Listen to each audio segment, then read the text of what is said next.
there. Ready for a deep dive into the Wangchuan compendium? We're cracking open this treasure chest of wisdom from Silicon Valley investor Wang Chuan, and trust me, you're going to want to take notes. It's a fascinating read packed with insights on wealth success and so much more. And you know me, I love a good challenge to the status quo. Wang Chuan really flips the script on how we think about wealth, right? He talks about time affluence. What did you make of that? It's a refreshing perspective. Instead of just chasing money, he focuses on the freedom to spend your time as you choose. Imagine having the flexibility to pursue your passions, spend time with loved ones, or simply relax without constantly worrying about work or finances. That's time affluence in action. It's like that saying, time is the ultimate luxury, but how do we actually achieve that kind of freedom? It's easy to say, work less, enjoy life more, but there's a strategy to it, right? Absolutely. He uses this intriguing analogy of a car jack. Think about how a car jack elevates your car and then locks into place, holding it steady, even when you let go.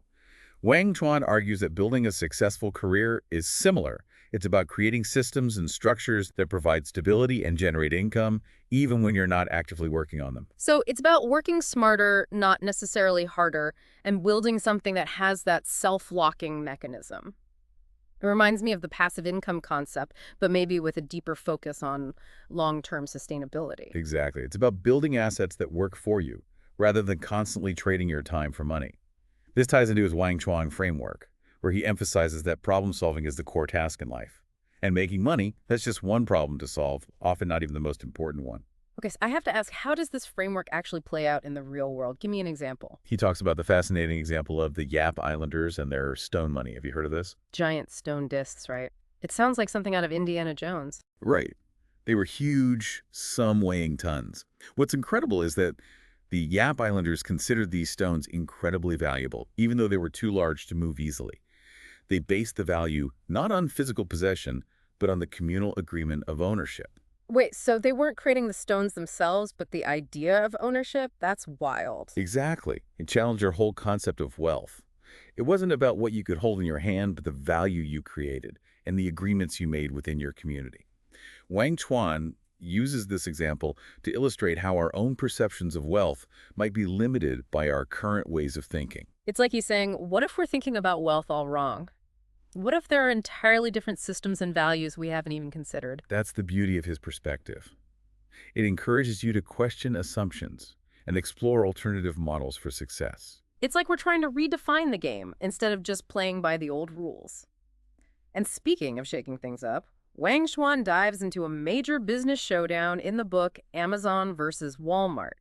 He takes us back to 2015 when Amazon's market cap eclipsed Walmart's. Talk about a David and Goliath moment, except David basically built a whole new slingshot that no one saw coming. It was a pivotal moment in business history. Suddenly, the old guard of brick-and-mortar retail was facing an entirely new breed of competitor.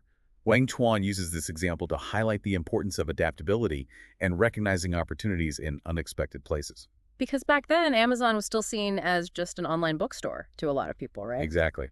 But what's fascinating is how Amazon used its early forays into technology, particularly its cloud computing platform, AWS, to disrupt the entire tech landscape. They went from selling books online to providing the infrastructure for countless other businesses to operate, even competing with tech giants like IBM. Okay, so for those of us who aren't tech wizards, can you break down this whole cloud computing thing? What was so revolutionary about it? Imagine, instead of every company needing its own servers and data centers, they could essentially rent space on massive shared servers accessible over the internet. That's cloud computing in a nutshell. AWS provided this service on a massive scale, making it easier and more affordable for businesses to scale their operations and access powerful computing resources. So Amazon was essentially renting out its digital real estate, and it turned out to be more lucrative than anyone imagined. But there's more to it than just the tech, right? Wang Chuan talks about Amazon's customer-centric approach, especially with Prime membership. Absolutely. Amazon was laser-focused on providing value to its customers. Free 2-day shipping, Prime Video streaming, exclusive deals.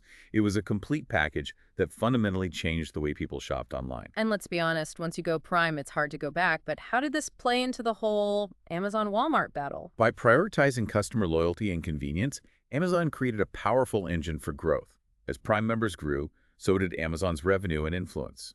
This ties into what Wang Chuan calls building a tax-collecting niche.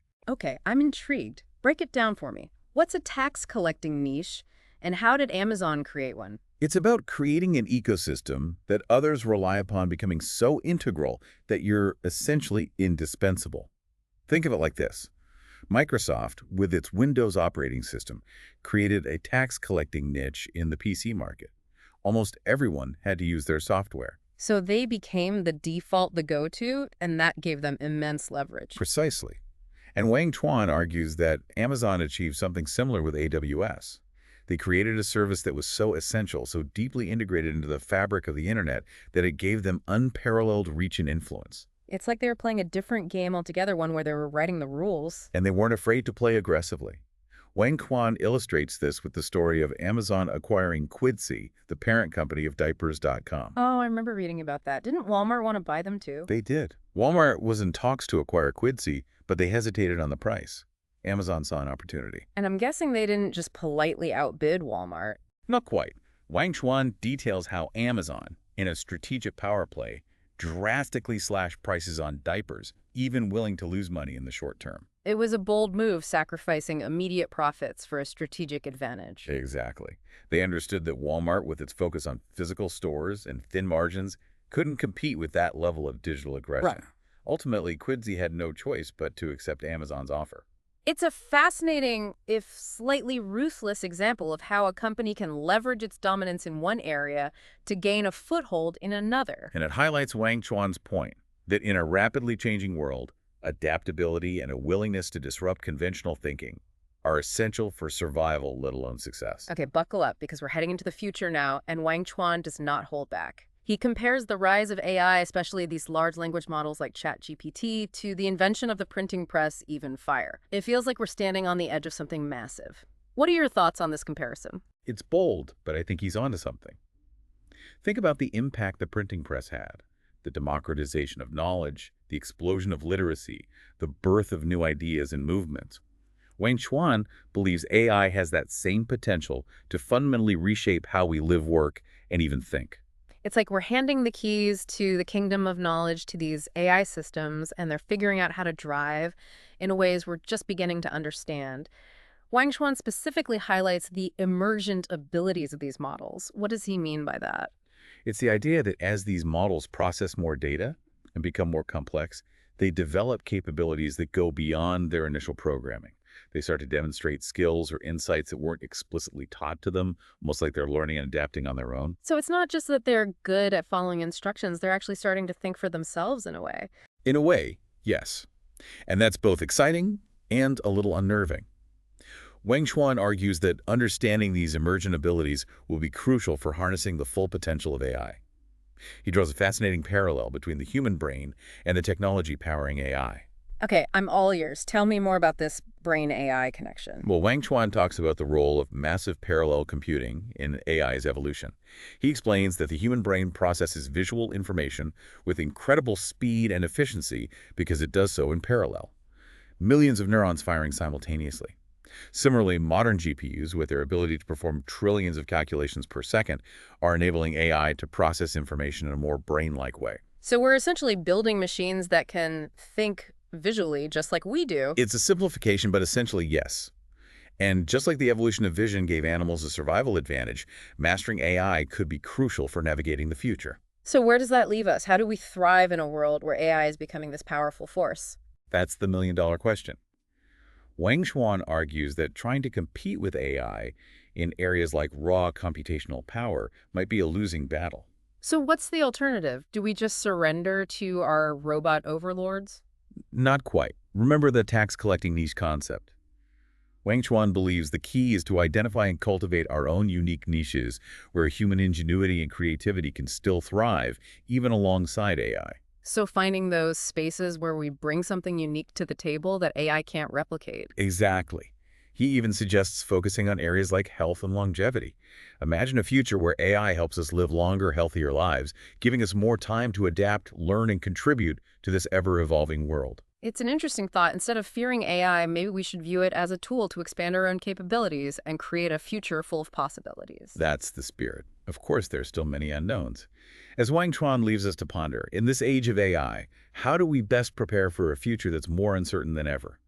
What can you do as an individual to navigate these uncharted waters? It's a question worth pondering. And on that note, we'll wrap up this deep dive into the Wangchuan Compendium. Hopefully you've walked away with some new perspectives and maybe even a little inspiration to shake things up in your own life.